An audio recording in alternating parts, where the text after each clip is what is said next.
So lately, I made a fresh resolution that I'm tired of fear holding me back. And I'm talking about fear of running out, fear of saying the wrong thing, fear of not having the right ideas, fear of being late, fear of taking on too much, fear of blah, blah, blah, blah, blah. I mean, fear has always been the monster in my closet, and it's one of the reasons why I got the word unafraid tattooed right on my arm really big, just to remind me that I don't have to be afraid, that because the Lord, my God, is with me wherever I go. Happy Monday. I hope you are ready for a great week. Thank God it's Monday, right? We get to start a brand new week, and I want to give you some stuff today on how to move ahead in spite of your fear. I've just been moving ahead anyways, afraid but moving forward. Can that be possible? I've found that it can.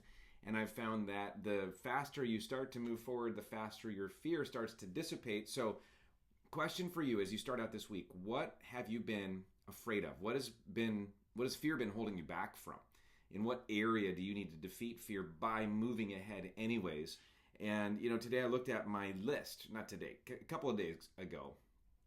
So recently I looked at my list of to-dos, and I saw on my list that day, record video. Not one of these videos, but I had a friend who'd asked me to do a video for him, and I just kind of froze. I was gonna do a video, a very simple video, just to encourage my friend, and instantly I got struck by the dozen reasons why I needed to put this off. But I started running this through. I had reasons like, oh, my camera doesn't work the way I want it to. I don't have the lighting I want. I wish my sound was better. Just all these ridiculous things. And by the way, P.S., he had said, do it on your phone. So like if a phone was going to be good enough, why would this other stuff not be good enough? Again, just excuses, just fear, right? And you know what I did? I marched up to my office right here. I gave myself 5 minutes to prepare, and I hit the record button. And it took me 5 tries, but I nailed it on the 5th try. And it wasn't a perfect video. I stumbled once in there somewhere. But I decided just to ship it, send it and just call it done. And he sent me back a nice note, said, hey, that was great. Thank you so much. And he was totally happy with it, So I had been overthinking it and letting that stop me. And I've decided, you know what? The best thing for me, I got to use that trigger. Like when I start to feel that anxiety, I start to feel that fear, I need to just go, you know what? I'm going to move ahead anyways. I'm just going to just do it. And so I want to give you some stuff on how to move past your fear, all right? Just a few things. The first thing I want you to think about this week is identify the root of your fear. What's at the root of your fear? It says in 2 Timothy 1:7, for God has not given us a spirit of fear, but of power and of love and of a sound mind. Or self-control. Self-discipline is another way to say that last part.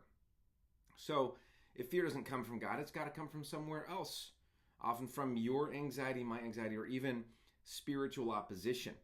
And here's a practical tip, okay, on this, is to write down your specific fears, whatever they are, acknowledging them in black and white, just say what they are. And by sometimes calling them out, those threats can be neutralized by the truth. So that's the first thing I want to encourage you about, is just acknowledge and identify the root of your fear. What's at the root? Second thing, recognize fear as faith in the wrong direction, okay? You might have heard this statement. I first heard it from a guy named Stephen Furtick, who said, fear is faith in the enemy. And I think that's really interesting. Faith is trusting in God's goodness and power, right? His goodness, his promises, his character, who he is, and his power.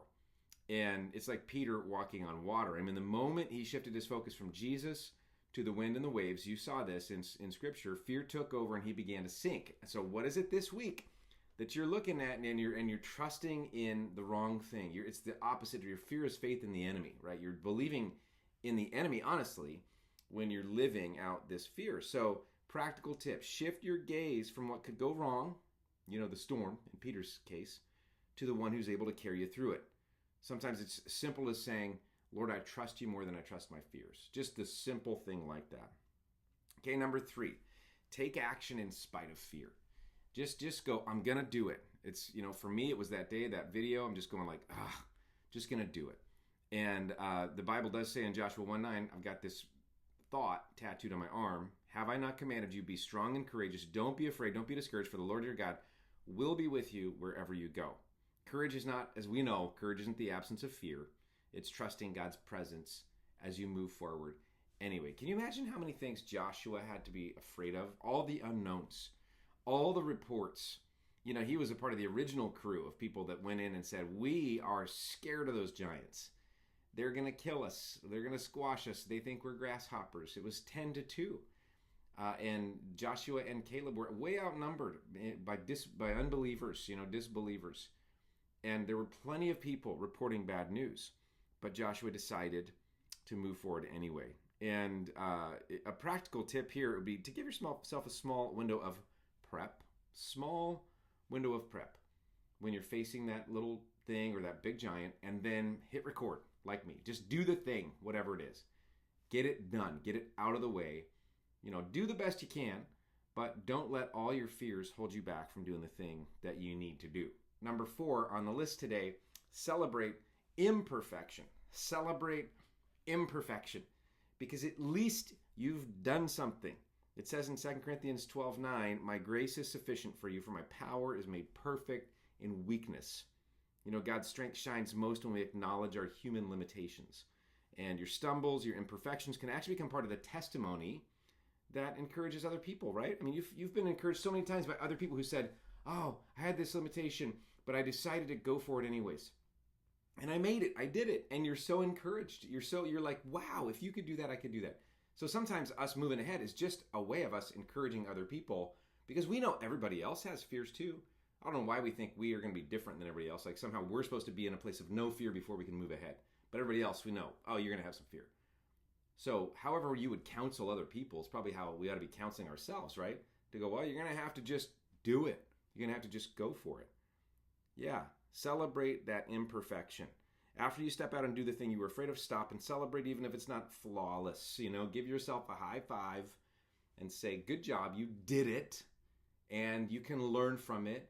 And now that you've gotten this out, maybe you can even build on it. Maybe you can get better at it. Maybe you can grow in it. If it's something you're going to repeat, you go back and you evaluate and go, hey, what would I do differently this next time?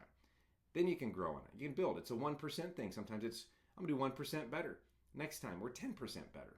And it's going to really grow fast. Number 5, last thing, embrace the victory moment, okay? It says in Romans 8:37, we are more than conquerors through him who loved us. So each time you confront fear and take action, you do experience a small but significant victory.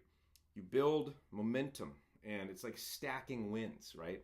And it's important that you keep track of those wins. So my practical tip for you on this one is journal those wins. Keep a win log. For the people that I coach, my clients that I coach, we keep a win log. Like I want to help you keep a win log to be able to go at the end of the 12 sessions that I do in certified high performance coaching with people, to be able to go look at the wins. I mean, and it's just a stack of wins. And every time I go through this with somebody, this giant smile comes on their face as they realize how much better they're doing than they thought they were. It's all of a sudden this huge pile of accomplishments. And they're all little ones, usually. Sometimes there's a big one in there. But it's this giant stack of small wins, and you get 6 or 8 of them in the same direction, and you realize that combines to be a big win. And maybe that's a whole new direction for a part of my life. Well, the win log is something you could practice for yourself too, and I would encourage you to do that. Now, a reflection question for this is what do you need to have in order to overcome your fear? What is it that you need in order to overcome your fear? And one possible answer is you need a renewed mind, as Romans 12:2 says. It says, don't allow the world to squeeze you into its mold, but be transformed by letting God change the way you think. And that's so important. And so I just want to remind you that you're never going to get everything prepared. I was talking with my son recently, and he was trying to make a decision. And he was looking for some, he's bouncing some stuff off me. And I said, well, here's my real advice on this, is that you want to get to where, ask enough questions, get enough feedback, look at enough of the possibilities to where you're 80% sure of which direction you should go. Because the truth is, I've rarely ever been more than 80% sure of anything in my life. There's only a couple things that I've been 100% sure of. One was asking Jesus to be my Savior, and one was asking Melissa to be my wife. And those there have not been very many things that have been more than 80% sure of, right? And so when you get to the point where you just got to go for it, go for it. And then you can celebrate the win at the end. You can count that victory. You can build on it. But what you can do is you can drive out the fear with action that's based on the reality that God is with you. And I want you to know this week's going to be an awesome, awesome week if you drive out fear. I can't wait to talk to you next week to see how you've been doing, but I'll be praying for you and cheering for you this week. Thanks for hanging in with me.